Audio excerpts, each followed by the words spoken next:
Szevasztok, szép jó napot! Mindenkit nagy szeretettel üdvözlünk. A mai napon egy nagyon egyszerű tésztaételt készítünk el. Fűszeres, paradicsomos penne, arrabbiata, és nyugodtan ezt az ételt, pontosabban az alkatrészről egy kicsit beszélve, elkészíthetitek spagettivel, makarónival, teljesen mindegy, a végeredmény, az összhatás nagyon-nagyon finom lesz. Látjátok az alapanyagokat, amit kikészítettem, pennével fogok dolgozni, itt nyilvánvaló tojásos, tojás nélküli, bármelyik fajtát föl tudjátok használni. Pucolt paradicsom, ez azt jelenti, jelen esetben leszettem a pöndörke részét, de ide helyeztem egy egész paradicsomot, azt is meg fogom mutatni nektek. Nyilván még az hiányzik hozzá fogjuk tenni, csak hogy lássátok én, hogy szoktam lekapni pillanatok alatt, vagy éppen akinek van kedve, le tudja forrázni, tudjátok, forrázóvíz, hideg víz, pikpak, csicsa, dirdur, lejön a héj szerkezete, vagy éppen visszatérve még egy másodpercre, tudtok venni paradicsom konzervet, amiben pucolt paradicsom van, mindenhol lehet kapni, és azzal is el tudjátok készíteni az ételt. Én igazság szerint itt a frissességre szeretnék most kitérni, tehát van friss paradicsom, ennél egy picivel lehetne érettebb ez a paradicsom, azért is fogok egy kevés pasztát mellé fölhasználni, mint látjátok. Na, egy kicsit elkanyarodtunk, de visszatérünk. Látjátok, egy kevés parmezánt fogok felhasználni a tetejére. Itt tetszőlegesen a kedvenc sajtotok mehet rá. Ez egy intenzív, kemény, érlelt sajt. Én szerintem pont illik ehhez az ételhez. Fütyi paprika, jalapeno paprika, krém.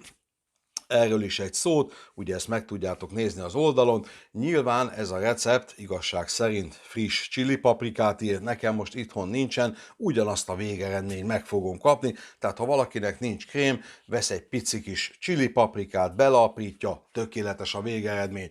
Extra szűz olívaolaj, fokhagyma, bazsalikom, bors, amit törni fogunk, só, lényegében ennyi az egész, és nyilvánvaló, víz, só, ugye a főzővíz, nem kell semmi más.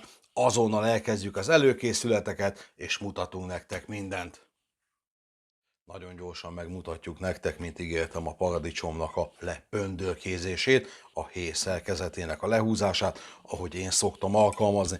Egyszer megfogtok egy paradicsomot, és kicsi cikkekre elvágjátok, itt tényleg csak egy-kettőt mutatok meg, illusztrációképpen, és egyetlen egy mozdulattal már le is szedtem a héját, és ezt a héjat se dobom ki, nyilvánvaló, van egy kis szárítógépen, én azzal kiszoktam szárítani, összeszoktam őrölni, és különböző ételekhez föl szoktam még használni ezt a szárított paradicsomhéjat. Na ennyi az egész, ugye itt és ezt mondtam nektek az előbb, hogy nem érett a paradicsom teljesen, látjátok ezt a fehér részt, én ezt most nyilván benne fogom hagyni, de akkor jó, amikor ez a fehér rész már igazság szerint nincsen benne. Mehetünk is tovább, fokhagyma szinten, ugye fokhagymával indítjuk el ezt az ételt, egyszerűen amikor egy jó nagy fokhagymátok van, ketté vágjátok, és ilyen nagyon pici kis szeletekre összenyesitek, egyébként egy jó 2,5 dekagram ez a fokhagyma, amit föl fogok használni, ennél erre nincsen szükség, ilyen pici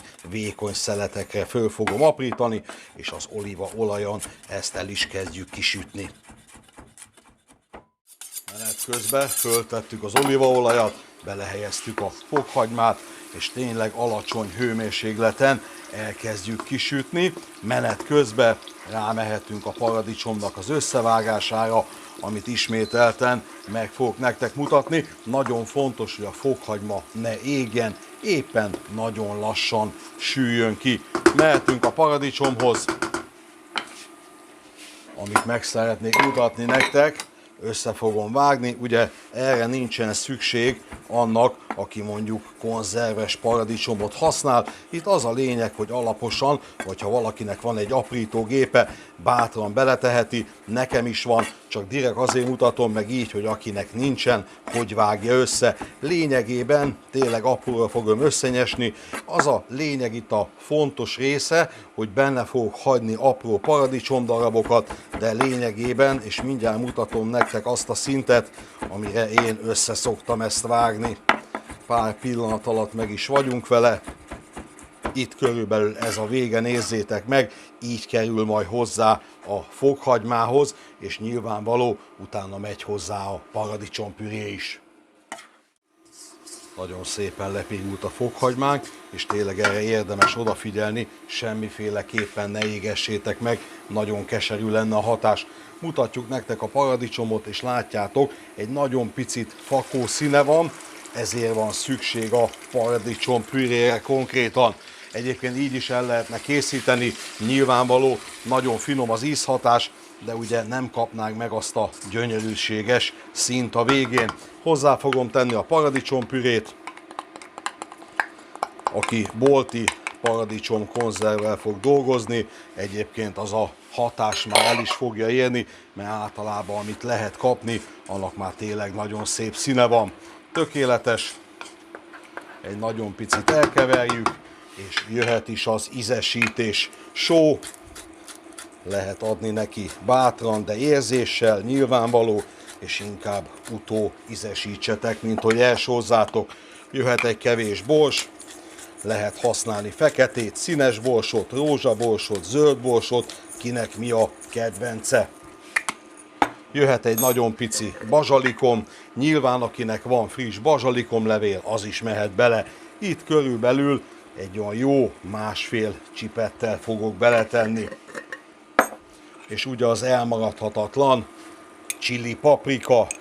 Most éppen nálunk 2 srác van, tehát nem fogok sokat belehelyezni, összesen ennyit. Erre tényleg érdemes odafigyelni, ahol gyerekek vannak, érzéssel, és inkább mindenki majd a sajátjára tegyen még egy nagyon picit.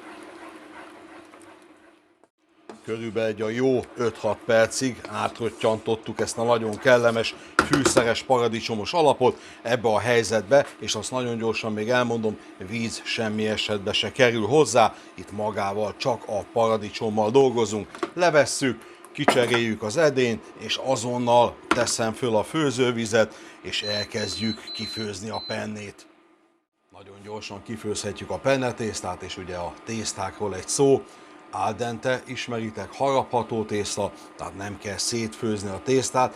Tényleg lényegesen sokkal jobb a elfogyasztásnál is a hatás, mint amikor szét van zúzva, szét van főzve egy tészta. Na, látjátok, főzővíz, fölfolt, 2 erős csipet sót teszek bele, ennyi az egész, és elkezdem hozzáengedni a pennét. Ennek a tésztának a főzési ideje körülbelül egy olyan jó 8 perc, tovább nem kell főzni, helycserés támadás következik, utána azonnal tesszük a szószhoz, és lényegében kész is vagyunk az ételünkkel. El is készültünk a tésztával, mint látjátok, félretettem, egy 8-9 percig főztem összesen, és itt a szépséges, jóságos paradicsomos alapunk. Egyszerűen megfogom egy szedőkanállal, egy nagyon picit lecsepegtetve, de látjátok, még van egy pici főzővíz rajta, bátran mehet bele, sokkal jobb íze lesz, egy kicsit el is lazítjuk az egészet, és kellemes, szaftos tartalmat fogunk kapni. Látjátok, csorogjon le egy pici, itt a vége, már bőségesen mehet hozzá.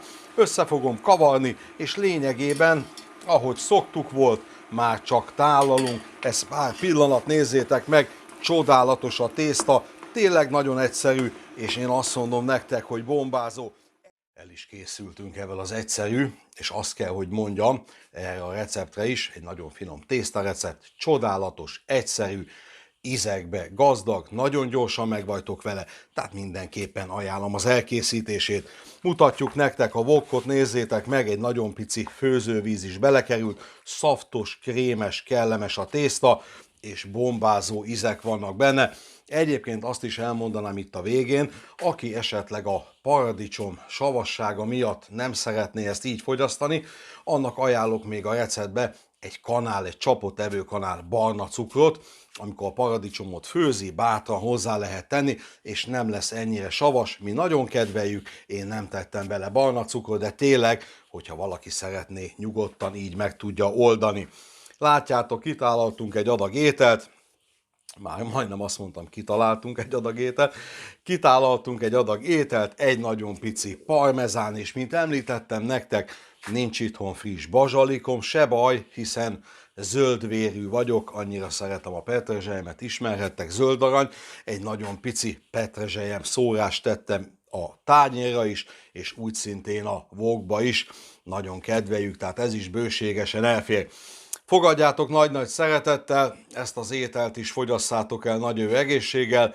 Úgy érzem, hazamentek, nincs idő, pikpak, csicsat, dír, dur, negyed óra, 20 perc alatt mindennel együtt el lehet készíteni. Nyilván én most egy kis DJ pulttal dolgoztam, na de míg készül a paradicsommáltás, ott a másik gázrózsa, vagy éppen a főzőlapon a másik hely, oda lehet tenni a tésztavizet, tehát maximálisan 15-20 perc alatt egy nagyon finom ételt tudtok varázsolni az asztalra. Szavaztok, jó egészséget, hamarosan ismét találkozunk, sziasztok!